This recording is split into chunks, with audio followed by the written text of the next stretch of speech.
प्रतिमा पर अनावरण हम लोगों को करने नहीं दिया। उनको हम लोग जाकर के जेपीएनआईसी में माल्यार्पण कर करके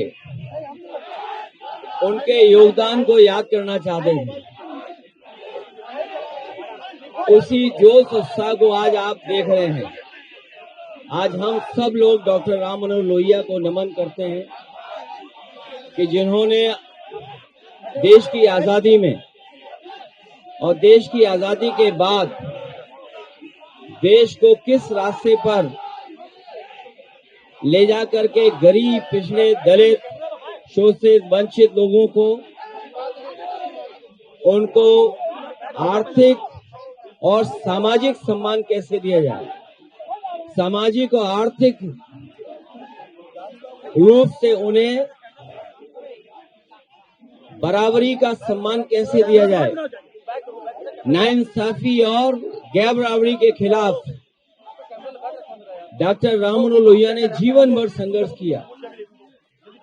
आज के दिन जब हम लोग उनको याद कर रहे हैं तो यही संकल्प लेते हैं कि उनकी सप्त क्रांति और जो उन्होंने नाइंसाफी को लेकर के और गैर बराबरी को लेकर के जो लगातार शोषण हो रहा था समाज में, उसको लेकर के जन के बीच में जाकर के उन्होंने जागरूक करने का काम किया। आज हम सब लोग संकल्प लेते हैं कि डॉक्टर राम मनोहर लोहिया जी के सिद्धांतों पर चल करके, उनके बताए हुए रास्ते पे चल करके, नाइंसाफी को लेकर के और सप्त क्रांति का आंदोलन जो उन्होंने दिया उसको जन जन तक पहुंचा करके पीडीएस समाज को आर्थिक और सामाजिक सम्मान दिलाने का काम हम लोग करेंगे।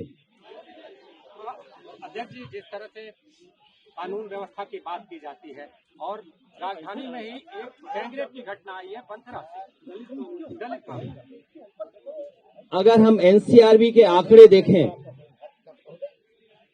उन आंकड़ों में ये जानकारी मिलती है कि सबसे ज्यादा दलितों के ऊपर अन्याय और ऐसी घटनाएं लगातार भारतीय जनता पार्टी की सरकार में बढ़ी हैं।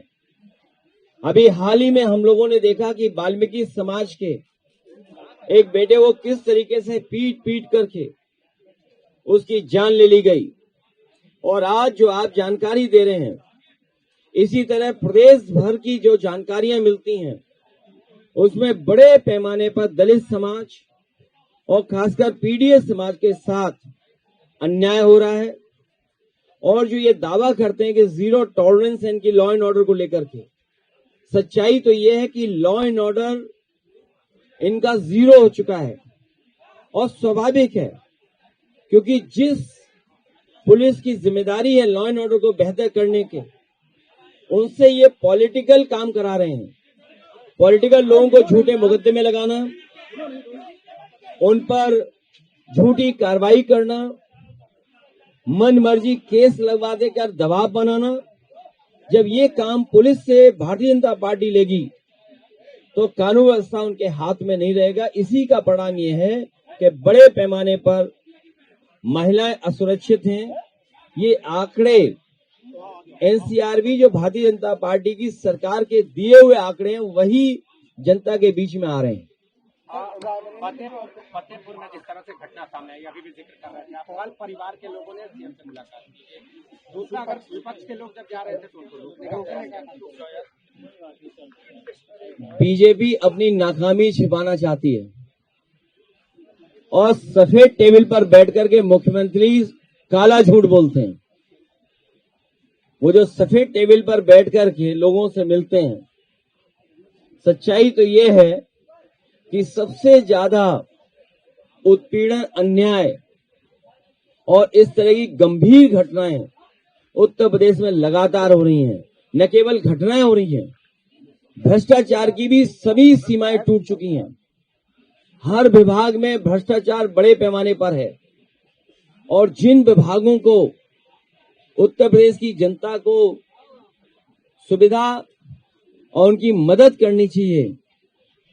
लगातार 9 साल की सरकार में इनके हर विभाग में लूट मची हुई है।